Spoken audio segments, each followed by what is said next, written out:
Hello guys, welcome to the channel guys.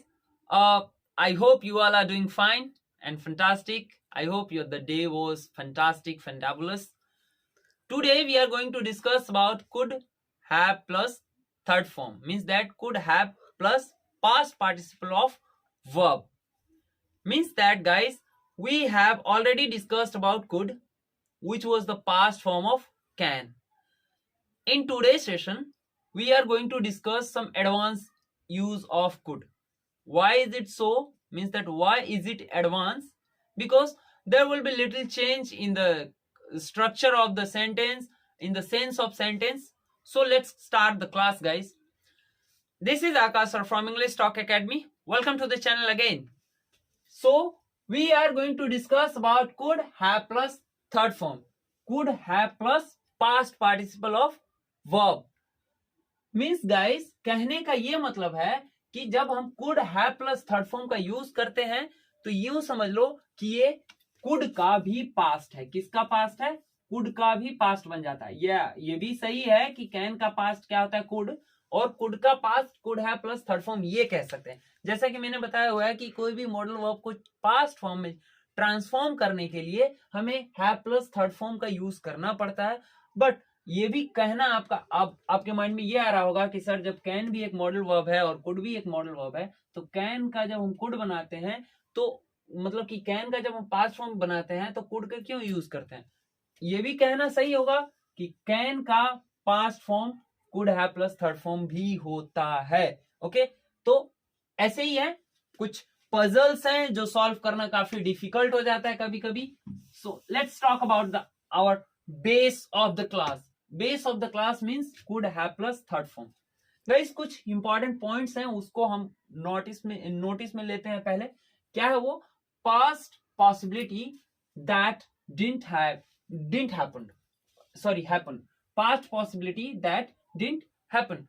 कहने का ये मतलब है कि कोई काम पास्ट में होने का संभावना था उसका, लेकिन वो हुआ नहीं। यही मीनिंग है कि काम को करने की कोशिश ही नहीं किया गया। होने का संभावना था लेकिन हुआ नहीं। क्यों नहीं हुआ? या तो कोशिश नहीं किया गया होगा या तो फिर छोड़ दिया गया होगा उसे। दोनों का मीनिंग सेम ही है कि काम को करने की कोशिश नहीं किया गया था, इसीलिए वो काम हुआ नहीं। चलिए देखते हैं। या फिर मजबूरी थी, काम हो नहीं पाया। उसी को देखो सेंटेंस से समझते हैं, ज्यादा बेहतर तरीके से समझ में आएगा। बट आपको जो मेन पॉइंट ये याद रखना है कि काम होने का संभावना था लेकिन काम हुआ नहीं। The main point is that one. Okay, it's I. Okay, I could have caught the bus if I had my own bike. मैं बस पकड़ सकता था अगर मेरे पास खुद की बाइक होती। इस सेंटेंस को सुनो आप। मैं बस पकड़ सकता था अगर मेरे पास बाइक होती। कंडीशन ये है कि मेरे पास बाइक नहीं था, इसलिए मेरा बस निकल गया। कहने का तो मतलब यही है ना, काम को करने की कोशिश भी नहीं किया गया है यहाँ पे। इस वाले सेंटेंस से यही पता चलता है। जब भी आप देखो ना could plus third form of the verb दिखेगा तो आप इतना समझ लेना कि इस काम को करने का कोशिश नहीं किया गया, इसलिए ये काम हुआ ही नहीं। हाँ, अगर चाहता तो मैं 10 बजे की बस है तो 8 बजे पैदल निकल गया होता तो बस पकड़ लेता, बट मेरे पास बाइक नहीं था इसलिए मैंने बस को पकड़ना जरूरी समझा ही नहीं। So I could have caught the bus if I had my own bike. Okay, एक चीज और इसमें नोटिस करने वाली बात यह है गाइस कि इसमें जो नेगेटिव वर्ड नॉट होता है इसका यूज नहीं किया गया है, फिर भी जो वर्ड का सेंस, सेंटेंस का सेंस है वो नेगेटिव हो रहा है। मैंने बस पकड़ा ही नहीं है यहाँ पे। अगर मेरे पास बाइक होता तो मैं बस पकड़ सकता था, लेकिन ये काम हुआ नहीं है, तो ये नेगेटिव सेंस जाता है, भले ही सेंटेंस आपका क्या है, पॉजिटिव में है। ठीक है, नेक्स्ट सेंटेंस क्या है आपका? नेक्स्ट में she could have helped you if she had money. अगर उसके पास पैसे होते तो वो तुम्हारी हेल्प कर देती। अगर उसके पास पैसे होते तो हेल्प करती तुम्हारी। ये कंडीशन है ना यहाँ पे। इफ के साथ कंडीशनल सेंटेंस को बोले जाते हैं, may be you know about it. अगर उसके पास पैसे होते तो वो तुम्हारी हेल्प कर देती। इसमें भी नेगेटिव वर्ड का यूज नहीं किया गया है, बट सेंटेंस का सेंस जो है वो नेगेटिव जा रहा है, भले ही सेंटेंस क्या हो, पॉजिटिव हो। Third one is he could not have lost because he knows the way. वो रास्ता जानता है, वो भूल नहीं सकता है। ठीक है, हो सकता है कि वो भूल गया हो। देखो इसमें क्या है कि ये सेंटेंस भी नेगेटिव है और सेंस इसका क्या जा रहा है, अब ये आपके ऊपर मैं छोड़ रहा हूं। He could not have lost because he knows the way. वो नहीं खो सकता है क्योंकि वो रास्ता जानता है, यानी क्या वो अपने डेस्टिनेशन पे वो पहुंच जाएगा, उसे रास्ता पता है। He could not have lost the way. आ रही बात समझ? Fourth one is if Rahul was at home until 6 he couldn't have done this murder। अब देखो इसमें क्या है कि अगर राहुल 6 बजे तक घर पे था तो यहां पे लिखा नहीं है he couldn't have done this murder, वो ये मर्डर कर ही नहीं सकता।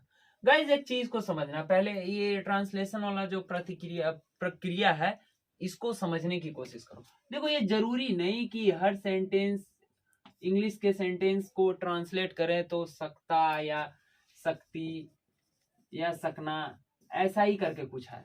It is not like that. अब इसको हम सकता पे फिट करते हैं तो थोड़ा सा पजल टाइप हो जाएगा। ठीक है, तो इसको अपने हिसाब से बोल करके देखो, मीनिंग आपका वही आना चाहिए। कहने का मतलब ये है it if Rahul was at home until 6 he couldn't have done this murder. अगर राहुल 6 बजे तक घर पे था तो वो मर्डर किया ही नहीं होगा, ये कर ही नहीं सकता, ये नहीं किया होगा, है ना। कहने का मतलब ये है कि हमें सेंस से मतलब है, इसका सेंस क्या बनता है उससे हमें सिर्फ मतलब है। हमें इससे मतलब नहीं है कि सेंटेंस हमारा कहाँ जा रहा है, इसका ट्रांसलेशन हम कर रहे हैं तो हिंदी क्या आ रहा है।